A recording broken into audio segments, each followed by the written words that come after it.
Hey guys, so I don't know about you personally, but for me, when I think of Winnie the Pooh, I don't think horror movie. But that is what is happening. We are getting a Winnie the Pooh horror movie. So at first, I thought this was actually a joke, but there's no way it could actually be happening. But it's true, we are indeed getting a Winnie the Pooh horror called Blood and Honey. And I don't really know what to think right now. At first, I'm like, probably like the majority of people, like, you're ruining my childhood. Because when I think of Winnie the Pooh, I think of that movie Christopher Robin, which I love. It is so heartwarming and it stars Ewan McGregor. Talking about Ewan McGregor, I will be reviewing Obi-Wan Kenobi episode 1 and 2 tonight, so check that out if you're a Star Wars fan. But anyway, that's what I think about when I think of Winnie the Pooh. I think innocent childhood, and when you think about it though, was our childhoods really that innocent? I mean, I know personally I love to watch like Goosebumps and all of those sort of things where it sort of made things that should be innocent creepy, like the episode with the ventriloquist doll, or all the horror movies that are out at the moment with killer dolls. It's like there's something about taking something that was meant to be so innocent and turning it creepy that we seem to really enjoy. So what's something that you could think of that would make a really good horror movie that was like meant to be innocent? For me personally, I think those Furby dolls looked so evil. I don't know what it was about those Furby dolls, but they always used to really creep me out, so I think they could definitely make a Furby horror movie. But anyway, so let's get into the article and see what Blood and Honey is meant to be about. So it says here that Winnie the Pooh is getting the horror movie treatment in the upcoming film Blood and Honey. I love that name. And the terrifying first look is here. So now before you take a look at the sinister images, it's worth noting that Winnie the Pooh is in the public domain. So this is indeed the honey-guzzling bear himself and not a parody, though Disney is of course not involved.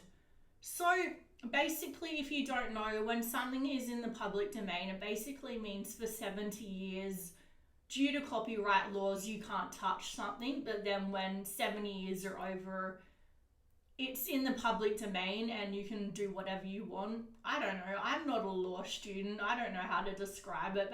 Basically, they're allowed to do what they want with Winnie the Pooh now, and they decide they want to make a horror movie. So in the pictures, Windows are daubed with what looks to be blood, spelling out the words "get out." While Winnie and a disturbing, yes, very disturbing, looking piglet lurk menacingly behind a woman in a hot tub in another image.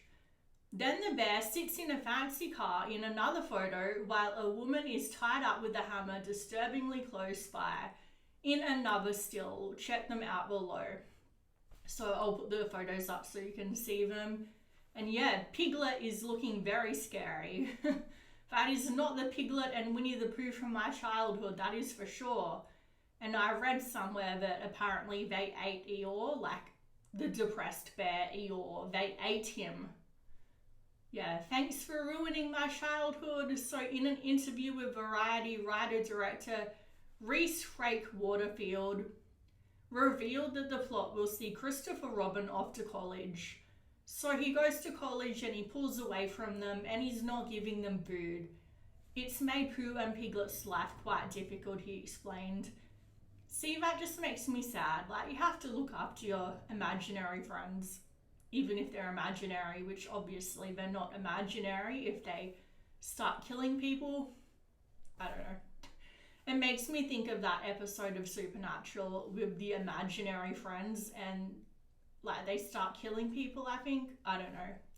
I haven't seen it for a while, but I don't know if Pooh and Piglet were meant to be imaginary and all in Christopher Robin's mind. Anyway, it says because they've had to fend for themselves so much, they've essentially become feral, he added. So they've gone back to their animal roots. They're no longer tame. They're like a vicious bear and pig who want to go around and try and find prey. oh bother. So basically it doesn't have a release date just yet, but yeah, it definitely does look interesting to me. So one thing that I find really interesting is how Pooh is like in the whole Disney fairy tales sort of, it's in the same vein as that, even though it's not a fairy tale per se. And the fairy tales Disney adapted from the Grimm brothers. So the Grimm brothers originally wrote all these fairy tales as cautionary tales for children. Like Hansel and Gretel was a cautionary tale, don't go into the woods by yourself. They weren't meant to be these entertaining, heartwarming stories. They were meant to be horrifying. And one thing I would love to see is like an evil Peter Pan movie. I think that would work so well. If any of you have seen Once Upon a Time, they did a story with Neverland and an evil Peter Pan there. And I think that would make such a great movie. But either way, I'm excited for Pooh, Blood and Honey. Are you excited, or do you think this completely destroys your childhood? Let me know in the comments down below, and please subscribe. Thanks, guys.